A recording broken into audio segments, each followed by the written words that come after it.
பொறுமையா சத்தம் போடு. என்ன சொல்லு? 2 3 4 5 6 7 8 15 35 48 123 234. என்ன முடியலையம்மா, அவ்வளவு ஆள் இருக்குதா? இப்படி எல்லாம் என்னன்னா ஒன்னால மட்டும் தான் முடியும்.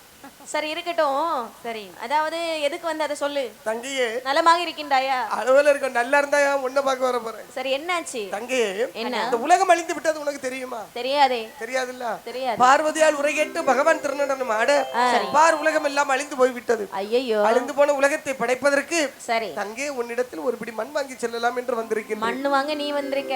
ஆமா. இப்பதான் எனக்கு பழசெல்லாம் ஞாபகத்துக்கு வருது. என்னது வருது? ஒரு முறை நீ என்ன சொன்னாய்? என்ன சொன்ன? இனிமேல் நான் வரும் பொழுது உலகம் அழிந்தால் தான் காண வருவேன்னு சொன்னாய். உலகம் அழிஞ்சதை உன்னை பார்க்கணும், இல்லன்னா உன்னை ஏன் போக்கத்தாவல பார்க்க வர போறேன்னு சொல்லிட்டு போனேன். அப்படியானால் உலகம் அழிந்து விட்டது தானே. என்ன செய்ய முடியும்? மாயவனுடைய வார்த்தைக்கு மறு வார்த்தை உண்டு. ரொம்ப சந்தோஷம். அன்னை உலகம் அழிஞ்சிட்டு அங்கே ஒருத்தி சந்தோஷமா இருக்கா. சரி, இங்க நீ சந்தோஷமா இருக்கா? ஏன்னா அப்பதான் நாங்க தான் படாத பாடு பட்டுட்டு இருக்கிறோம். அப்பதானே என்ன பார்க்க வருவீங்க.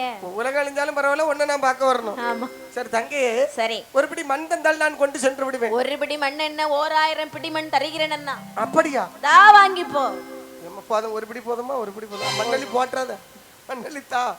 தருகிறேன் என்று சொல்லி ஒரு பிடி மண்ணை வாரி மாயவருடைய வலதுகரத்திலே குடைக்கின்றாள் மந்திரகன்னியானவள். அப்படி வாங்கிய மாயவருக்கு மனசுக்குள்ளே ஒரே குழப்பம். என்ன குழப்பம்? ஒரு பிடி மண்ணை கொடுத்திருக்கிறாளே, நம்ம கேட்டது ஒரு பிடி தான். ஆமா, அவ்வளவுதான். இந்த ஒரு பிடி மண்ணை கொண்டு பகவான் முன்னே கொண்டு வைத்தார். ஒருவேளை கொஞ்சம் மண்ணு காணாதுன்னு வந்துட்டு பகவான் என்ன சொல்றாரு தெரியுமா? என்ன சொல்லுவார்? நான் ஒரு உருண்டை மண்ணு கேட்டேன், நான் சொன்னது பெரிய உருண்டை, நீங்க கொண்டு வந்து சின்ன உருண்டை, கொஞ்சம் மண்ணு குறைஞ்சு போச்சு, சரி என்ன ஒருக்கா போங்கன்னு சொல்லுவாரு. ஆமா, அப்படிதான் சொல்லுவாரு.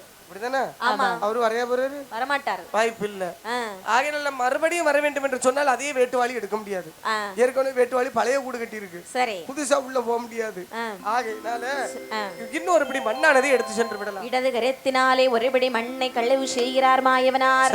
கண்ணி கொடுத்தாள் ஒரு பிடி மண், ஒரு பிடி மண்ணு களவு செய்தார் ஒரு பிடி மண், ஒரு பிடி மண்ணு. அந்த 2 பிடி மண்ணும் கொண்டு நடுக்கடலில் வாரபோதி கண்ணி கொடுத்த மன்னதுதான் கருவுருவா இருந்திடுமா களவு செய்த மன்னதுதான்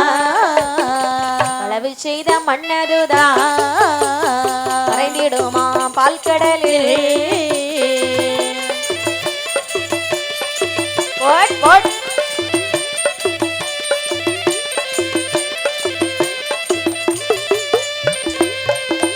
ஒரு பிடி மண்ணும் கொண்டு கைலாசம் வாரபோது, ஒரு பிடி மண்ணும் கொண்டு கைலாசம் வாரபோது, இந்த மன்னதையும் கண்ட போது மகாதேவர் மனமகிழ்ந்தார்.